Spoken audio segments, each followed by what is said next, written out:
कप्तिपदारे बापा माँ सामने झील को उठे नेले 4-5 जन युवक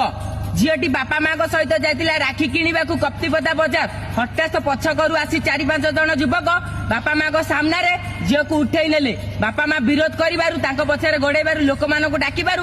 युवक मैंने धमक देले तमें जदि आम पछरे आसब तुमको हाणी देबू बापा माँ तुरंत जाई कप्तिपदा थाना जनइले कि आम झील को कप्तिपदा बजार 4-5 जन युवक उठे नेले आज को 3-4 दिन हो गलानी किंतु झीर खोज खबर मिलूनी सरकार करुची कौन आज जाए दोषी को कौन दंड दौनी से तो एभलिया केतेटा देहलोभी टोका झील मान को अत्याचार करने को साहस करुचंदी देखिबा गोटे दोषी को धरी गोटे गोड़ गोटे हाथ आउ ननटा को काटिदेल देखिबा केमती आजिकाली टोका मैंने झील मान को अत्याचार करेंगे अत्याचार तो छाड़ झील मान को देखा भी साहस करनी यही केतेटा देहलोभी टोका